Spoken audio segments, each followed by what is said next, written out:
Halo teman-teman semua, apa kabar? Semoga kalian semua pada baik-baik aja ya. Nah, eh, sebelum video ini kita mulai, saya di sini ingin memperkenalkan diri dulu nih. Halo, perkenalkan nama saya Reanda Farisal. Saya mahasiswa dari Universitas Pancasakti dengan program studi itu manajemen dan Fakultas Ekonomi Bisnis. Lalu dengan NIM-nya itu adalah 2892350010. Lalu pada video pembelajaran kali ini itu dibuat sebagai salah satu syarat pengumpulan dari ujian akhir semester dengan mata kuliahnya itu adalah etika bisnis dengan dosen pengampunya itu adalah Pak Derminis. Nah, sebelum kita mulai, mungkin banyak dari teman-teman semua yang baru masuk terjun kerja ya sebagai atau karyawan baru lah. Nah, itu mungkin kalian masih bingung nih hak pekerja apa aja yang akan kalian dapati gitu kan. Nah, di sini kita akan membahas sedikit tentang apa sih hak pekerja itu dan hak pekerjanya ada apa aja. Oke, sebelum kita masuk pada topik pembahasan, mungkin kita akan mencari tahu dulu nih tentang dari mata kuliah etika bisnis ini sendiri. Oke. Nah, teman-teman. Oke, di sini adalah daftar isinya atau poin-poin yang akan kita bahas nih pada video pembelajaran kali ini. Nah, di video pembelajaran kali ini kita akan membahas tentang dari pengertian etika bisnis atau etika berbisnis lah. Lalu ada definisi hak pekerja, terus ada hak pekerja dalam etika bisnis, lalu ada jenis-jenis hak pekerjaannya nih teman-teman. Mungkin yang pada baru, karyawan baru, mungkin kalian akan jadi lebih tahu, oh ada hak ini ternyata. Lalu yang kelima itu adalah penerapan hak pekerja dalam etika bisnis. Nah, poin yang keenam ini adalah peran perusahaannya nih dalam menjaga hak pekerja itu sendiri. Yang ketujuh nanti akan ada contoh studi kasus dalam pelanggaran hak pekerja. Nah, yang terakhir adalah kesimpulan dan penutup. Oke teman-teman.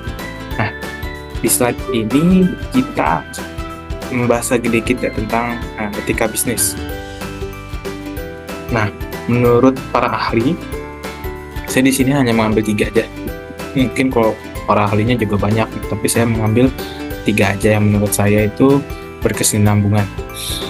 Nah, pada nomor 1 itu adalah menurut Bertens, etika bisnis itu lebih luas daripada ketentuan yang diatur oleh undang-undang. Bahkan etika bisnis ini merupakan standar yang lebih tinggi jika dibandingkan dengan standar minimum ketentuan hukum. Nah, karena dalam kegiatan atau bisnis seringkali menemukan gray area yang tidak diatur oleh ketentuan hukum. Nah, jadi yang pertama ini etika bisnisnya berdasarkan sudut pandang dari hukum juga. Lalu yang kedua itu adalah Hill dan Jones atau Hill and Jones. Itu adalah menurut dia ajaran dalam membedakan antara benar dan salah dalam memberikan bekal kepada setiap pemimpin perusahaan ketika mempertimbangkan pengambilan keputusan strategis terkait dengan masalah moral dan kompleks. Lalu yang tiga itu adalah Sumarni.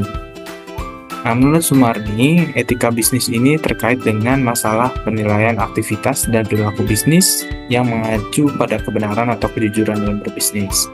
Etika bisnis juga memberikan dorongan bagi pelaku bisnis untuk memberikan kesadaran, moral, dan memberikan batasan dalam menjalankan bisnis dengan baik dan benar.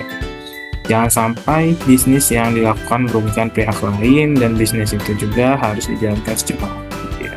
Jadi begitu teman-teman, menurut para ahli etika bisnis itu seperti itu. Dan kalau menurut saya pribadi, etika bisnis itu sama halnya seperti Hill and Jones. Jadi kalau Hill and Jones itu kan dia membedakan antara benar dan salah. Jadi dalam konteks etika yang kita tahu itu adalah penerapan perilaku baik buruknya perilaku gitu kan dalam menjalankan suatu kegiatan. Nah, lalu di slide ini juga kita akan membahas tentang sedikit definisi dari hak pekerja ini. Lalu, apa sih hak pekerja itu ya? Hak pekerja adalah suatu yang harus diperoleh karyawan dari perusahaan tempat kerjanya, itu udah pasti. Ya kan? Jadi sebaliknya juga pemilik bisnis memiliki kewajiban untuk memenuhi hak karyawan tersebut.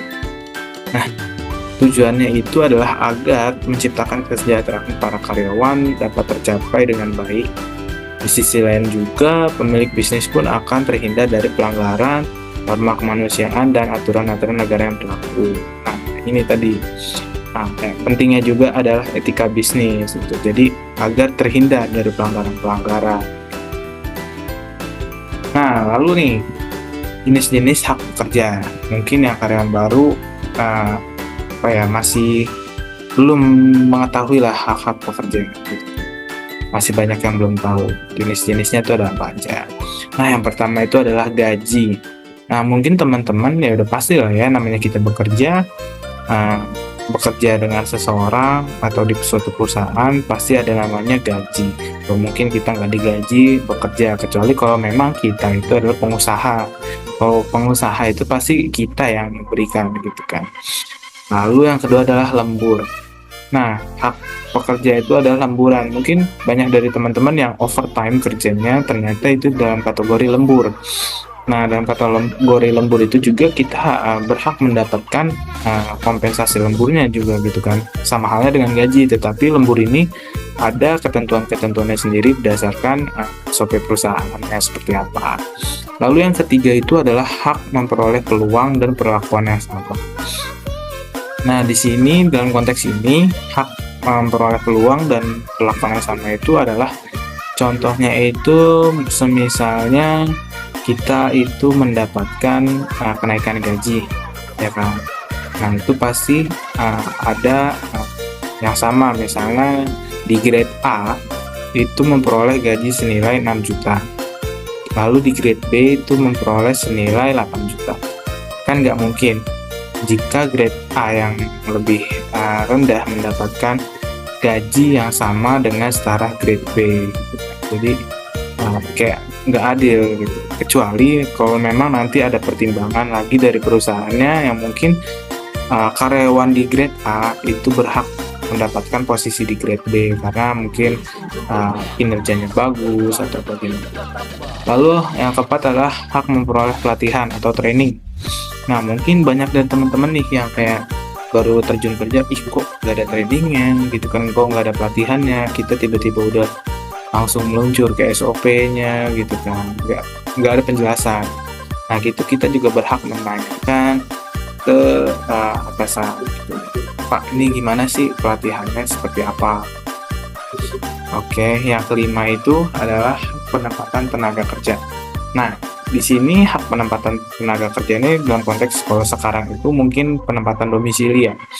Jadi misalnya si perusahaan ini punya cabang di mana-mana, ya masuk di domisili kita gitu kan. Oh, yaudah kamu penempatannya di Bekasi, gitu. Nah, sesuai dengan domisili kamu. Jadi tidak memberatkan si karyawan itu. Dan kalaupun nanti ada pemindahan dari luar domisili, itu pasti nanti ada namanya kebijakan dari perusahaan, entah itu nanti akan ada uang jalan, uang transportasi ataupun mes tempat tinggal sementara gitu kan. Lalu yang poin ke-6 itu adalah hak mempunyai waktu kerja yang sesuai. Nah, itu balik lagi nanti ke konteks poin kedua, jenis lembur. Nah, kadang di sini kita melihat ada overtime. Kerja yang perusahaan itu yang overtime, contohnya itu kita ambil kayak di resto. Kadang ada resto yang pekerjaannya itu overtime yang 24 jam.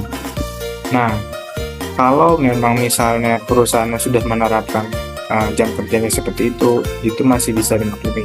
Tapi bagaimana kalau misalnya perusahaan yang jam kerjanya itu sudah ditentukan, misalnya hanya 8 jam kerja. Lewat dari situ terhitungnya lembur. Lalu kalau misalnya tidak ada lemburan juga, itu baru yang dinyatakan pelanggar. jadi mempunyai hak waktu kerja yang sesuai.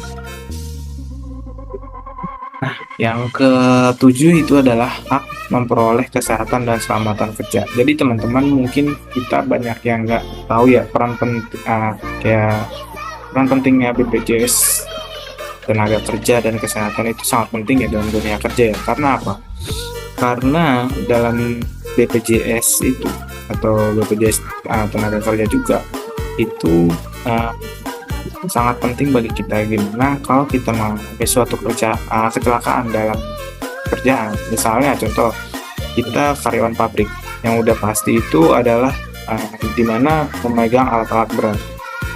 Jika suatu hari kita terkena musibah, maka BPJS tenaga kerja ini dan keselamatan kerja atau kesehatan kerja ini bisa diandalkan. Jadi banyak karyawan yang mungkin gak usah ngurus, jadi kayak menyepelekan. Jadi itu sangat penting ya teman-teman. Kadang perusahaan juga menawarkan untuk dibuatkan BPJS, ataupun memang sudah ada dari awal karyawan ini sudah mempunyai BPJS sendiri. Lalu poin 8 adalah hak memperoleh kesejahteraan. Nah, dalam hal ini kesejahteraan itu konteksnya seperti misalnya kita itu tidak ada perlakuan intimidasi, kayak kita merasa nyaman, memiliki hak nyaman juga. Lalu yang 9 itu adalah cuti. Nah, teman-teman, hak yang paling dinanti-nanti oleh para karyawan. Selain gaji, cuti itu juga sangat penting ya buat kita nih sebagai karyawan. Cuti itu ibaratnya kayak the best lah pokoknya. Lalu di poin selanjutnya itu ada penerapan. Nah, penerapan hak pekerja ini dalam etika bisnis itu adalah satu, upah yang adil atau digajinya. Tadi kan udah dibahas tuh poinnya, lanjut poin ketiga. Nah, lalu yang kedua adalah jam kerja yang wajar. Tadi sudah kita bahas juga poin ke-6, istirahat dan cuti. Lalu keempat adalah perlindungan terhadap diskriminasi. Jadi udah dijelaskan juga. Lalu adalah kelima, keamanan dan kesehatan di tempat kerja. Keenam itu adalah kebebasan asosiasi dan hak serikat pekerja. Yang ketujuh adalah perlindungan terhadap pemutusan hubungan kerja yang tidak adil. Nah, terkadang kita sebagai karyawan mempunyai kinerja yang bagus, terus juga performa yang bagus gitu kan. Kadang ada atasan tiba-tiba melakukan PHK yang secara tidak adil dengan ketentuan yang tidak jelas. Itu kita bisa melakukan perlindungan karena itu adalah hak kita. Jadi kita bisa melaporkan ke pihak-pihak yang berwenang. Nah, yang ke-8 itu ada perlindungan terhadap pelecehan dan intimidasi. Nah, perlindungan ini kadang bisa dialami oleh yang wanita ya, karyawan-karyawan wanita gitu kan. Dan intimidasi, contohnya dulu ada kasus yang kalau mau naik jabatan atau diperpanjang kontrak, yang mungkin kalian sudah dengar lah kan gosipnya seperti apa. Nah, itu jadi kalian juga berhak mendapatkan perlindungan, tapi itu balik lagi ke diri kita sendiri. Bagaimana kita memprotek self protect diri sendiri terhadap pelecehan dan intimidasi ini. Lalu yang ke-9 itu adalah perlindungan terhadap pelanggaran privasi. Nah, sebagai kita karyawan itu berhak mendapatkan privasi nih teman-teman. Apabila misalnya, dan perusahaan pun juga gak boleh tuh misalnya mencari tahu lebih dalam tentang keluarganya. Jadi yang dimana privasi ini sangat penting, apalagi sampai dibocorkan. Mungkin dulu ada hacker yang membocorkan data dari nasabah-nasabah atau karyawan-karyawan. Nah, itu kita sebagai karyawannya tersebut yang bersangkutan itu berhak mendapatkan hak privasi, dan itu bisa diajukan. Nah, lalu yang ke-10 ini adalah pendidikan dan pelatihan. Nah, itu yang tadi yang di poin keempat itu adalah training ya teman-teman, pelatihan kerja. Kadang gini, ada perusahaan yang memberikan atau memfasilitasi bagi karyawan muda atau yang ingin melanjutkan pendidikan. jadi diberikan. Jadi dan kadang ada yang difasilitasi atau dibiayai juga, atau ada yang sekedar hanya mengizinkan itu berbuat. Oke, selanjutnya itu ada peran perusahaan dan manajemen dalam menjaga hak pekerja.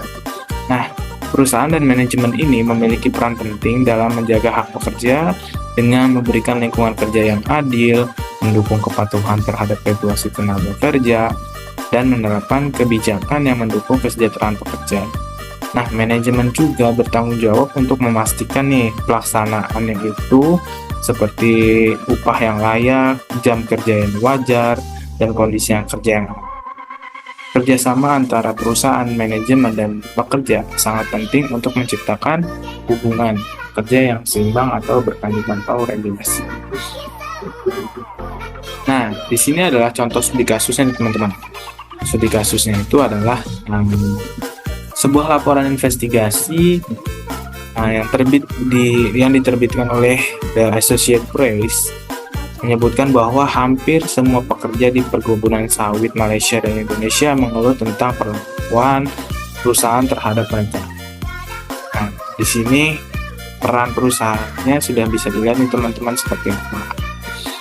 Sebagian menyatakan merasa ditipu, diancam, ditahan di luar kehendak mereka atau dipaksa untuk melunasi hutang yang tidak dapat diselesaikan. Nah, di sini adalah penerapan, yaitu mendapatkan perlindungan atas intimidasi dan pelecehan. Nah, sebagian pekerja menyampaikan bahwa mereka secara teratur diganggu oleh pihak berwenang, diangkut dalam penggerebekan dan ditahan di fasilitas pemerintahan.